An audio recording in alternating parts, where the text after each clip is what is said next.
Lojpa Ramvilas party के राष्ट्रीय अध्यक्ष चिराग पासवान देर शाम अचानक शेखपुरा सदर अस्पताल पहुंचे। इसी बीच स्वास्थ्य कर्मियों में हड़कंप मच गया। लोकसभा सुप्रीमो चिराग ने सदर अस्पताल के एसएनसीयू वार्ड और इमरजेंसी वार्ड का निरीक्षण किया। चिराग ने मरीजों से हालचाल जाना और अस्पताल में उन्हें कैसी सुविधा मिल रही है इसकी पूछताछ की। पूछताछ के दौरान मरीजों ने चिकित्सक की कमी और चिकित्सकों के लेट लतीफ आने की शिकायत सांसद से की। सांसद ने सिविल सर्जन को निर्देश दिया है कि जिले की जनता को स्वास्थ्य व्यवस्था में कोई कमी नहीं आए और समय पर चिकित्सक और स्वास्थ्य कर्मी की 100% उपस्थिति हो, अन्यथा उचित कार्रवाई की जाएगी। इस दौरान शेखपुरा सदर अस्पताल के civil surgeon doctor Ashok Kumar Singh और अस्पताल प्रबंधक धीरज कुमार के द्वारा सांसद का स्वागत किया गया।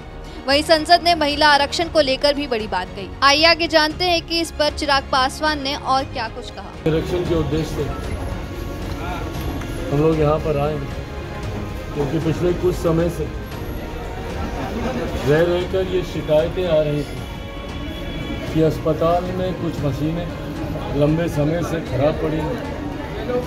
डॉक्टर्स की उपस्थिति को भी लेकर कई बार कई मरीजों के द्वारा यह आरोप लगाए गए कि डॉक्टर्स की अवेलेबिलिटी नहीं रहती, खासतौर पर रात के समय या जो रोस्टर ड्यूटी जो होती उनको भी लेकर कई बार ये जानकारी सामने आई।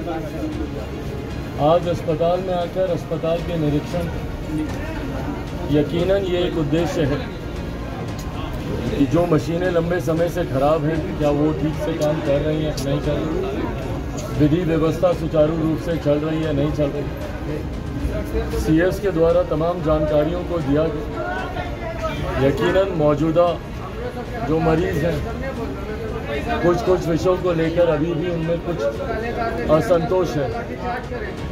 ये उम्मीद करता हूँ कि सीएस तमाम डॉक्टर्स के साथ जो भी और शिकायतें हैं उसको दूर करने का काम करेंगे।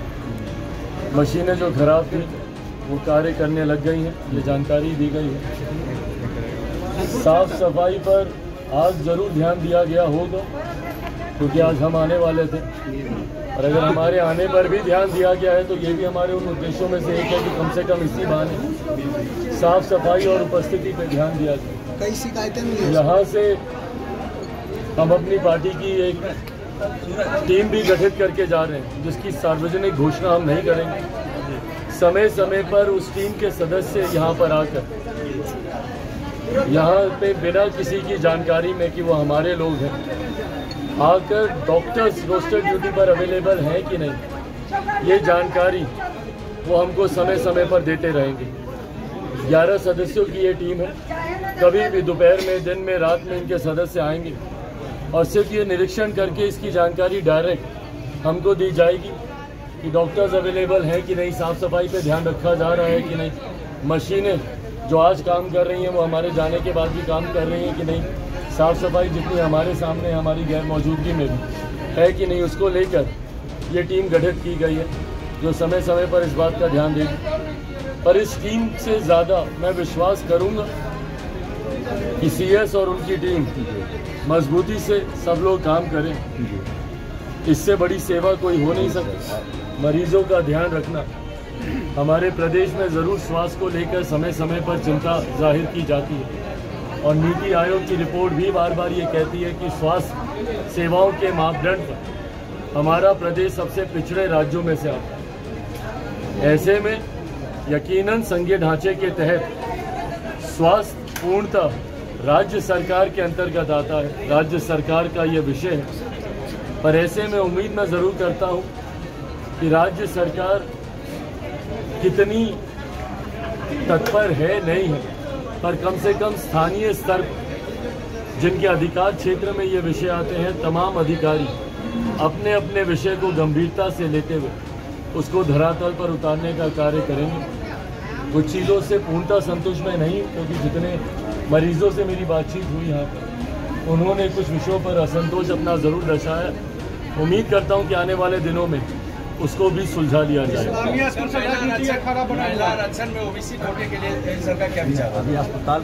भाई हम पर ये सवाल अगर आप पूछें तो महिला आरक्षण का जहाँ एक तरफ पूर्णतः समर्थन लोक जनशक्ति पार्टी रामविलास ने किया है, उस दिन संसद में अपनी बातों को रखते हुए इस बात का भी हमने जिक्र किया है कि महिला आरक्षण विधेयक के अंतर्गत further reservation with in reservation का जिक्र जरूर होना चाहिए और ख़ास तौर पर पिछड़े वर्ग से आने वाली महिलाओं का रिप्रेजेंटेशन, उनका आरक्षण इसमें सुनिश्चित किया जाना चाहिए। पर मेरा विश्वास भी मेरे प्रधानमंत्री पर है।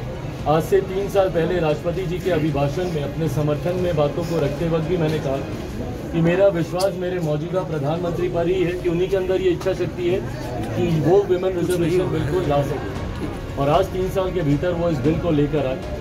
आज पुनः मैं विश्वास उन्हीं पर ही जाहिर करता हूँ कि आने वाले दिनों में इसमें जो संशोधनों की ज़रूरत होगी वो कर विमेन रिजर्वेशन के भीतर फर्दर रिजर्वेशन के प्रावधान इसमें जोड़े जाएंगे।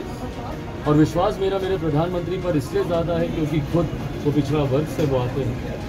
उन्होंने मंडल कमीशन को संवैधानिक दर्जा देने का कार्य हमारे प्रधानमंत्री जी ने किया और साथ ही में रोहिणी कमीशन का गठन जिस तरीके से हमारे प्रधानमंत्री जी के द्वारा किया गया, ऐसे में मेरा विश्वास है कि आने वाले दिनों में जो हम लोग की मांग है कि रिजर्वेशन विद इन रिजर्वेशन, उस मांग को पूरा किया जाए। नीतीश जी एनडीए में आने की अटकलें बढ़ती जा रही है सर, इसमें क्या कहेंगे?